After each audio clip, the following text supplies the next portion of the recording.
on the air. A bit of post-Farnsey buzz. Welcome back. Now, unless you've been living under a rock, you will know that a lot has happened since the Bachelor finale. So when Blake promised to tell me the truth finally about who he is really in love with, I flew to Thailand to find out. This was Blake Garvey when we spoke last. So your heart's not in love with somebody else? No, it's not about that right now. It's about the fact that my heart is broken. Not exactly. We now know he was in love with Bachelorette Louise Pillidge, who he booted from the show in the second last episode. Sometimes there is pain and heartache, but there is someone out there for me. My heart is open. So are you going to give me the real story today?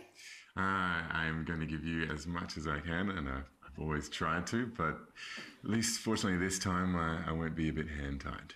When I interviewed Sam, she said this. So do you think there's somebody else? I hope not.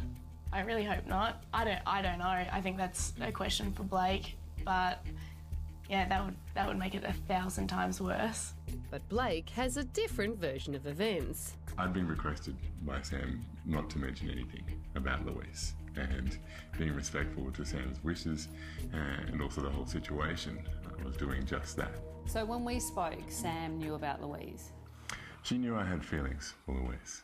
So what did she ask you to say? How did she ask you to deal with it? Just to not mention it. And I was doing just that. Feelings aside, Blake says the first time he saw Louise again since the show was last Saturday when they met in Koh Samui. How does a man who's dumped you on live TV then woo you again? He wrote me a very beautiful, very heartfelt letter explaining, you know, why and what happened. And for me, I wouldn't be true to myself if I didn't give this, you know, one last try. But when did you get that letter? Before the finale. So you watched the finale knowing how Blake felt about you? I did, and in some way, you know, Blake felt he was protecting me by sending me home on that episode. But how do you know whether to believe the words in those letters any more than for Sam to believe the words that Blake said to her when he proposed? I can only ask for honesty, and I can only, you know, feel what I feel. It feels right. You know, I can't question or anything like that because I need to support Blake. I need to trust in his word. But if you had these strong feelings for Lou, why propose to Sam? Why put her through that if you weren't 100% sure? As mentioned, I had strong feelings. Yeah, but strong feelings isn't I love you for the rest of my life. No, but you're in an environment where you have to. Time is never on your side. You know, I wish I could have stretched those last 6 days out into 30. I've always said that I want to make a lifelong commitment. I'm ready for that. That was there, but for me it was who. But Blake insists he's certain now, and he says that's why the couple has gone public in a tell-all deal with Women's Day. So you've only been together properly since last Saturday.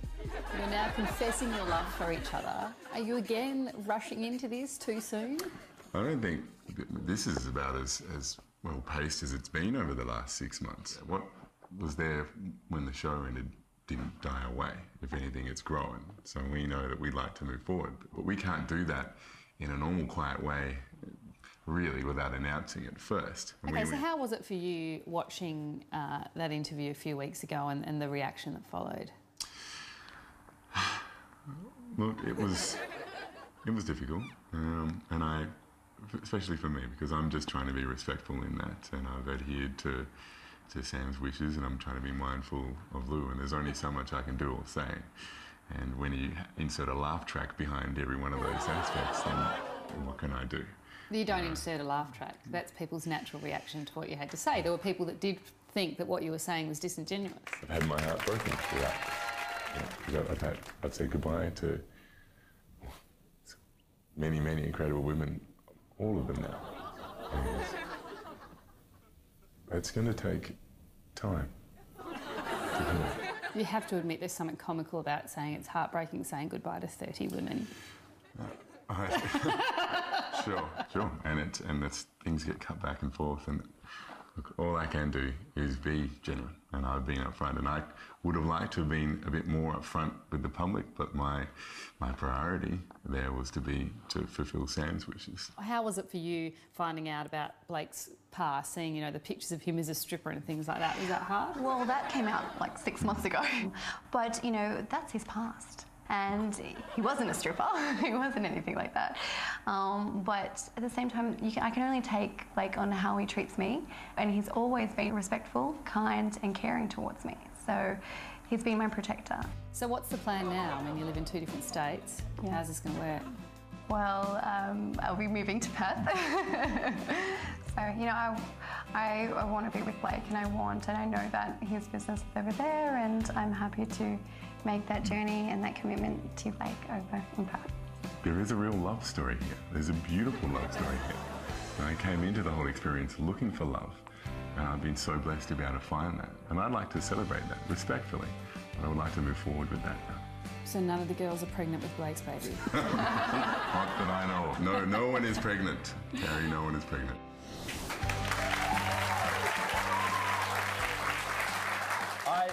I'm going to pay to have my family moved from Perth. I reckon she'd be better off with the wooden statue sitting behind the bloke. Oh, come on.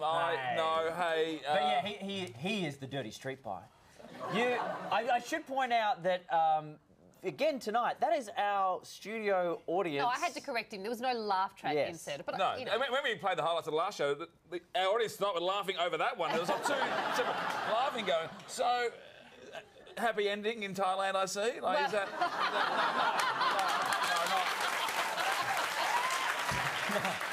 Okay, look. It was a fun trip. I will say I left there thinking, look, they seem happy, all the best to them, let's move on with our lives. Sure. I did think the timing of the letter was a bit weird. I did think the fact that he said that Sam knew about about Louise and asked him not to tell me about Louise in that interview. I thought that was all pretty odd, but, you know, cover of Women's Day, they seem as happy as Larry. So that's it now? And, all over? Okay, except for Sam and Lisa have come out today. They watched that package. Look, there is 2 sides to every story, isn't there? Tomorrow night, we get Sam and Lisa's explosive response. I've been requested by Sam not to mention anything. That's the biggest load of I've ever heard in my life. The Bachelor girls set the record straight on Blake and Louise. She knew I had feelings for Louise. You're such a liar, dude. When I raised my suspicions with him, he just flat out denied it. And Lisa drops a bombshell. He asked me if I still had feelings for him and if I could see a future with him. That's tomorrow night on The Project. Okay, let's keep rolling. This is just getting better and better. Bring that interview tomorrow. That is the show for tonight. Goodbye.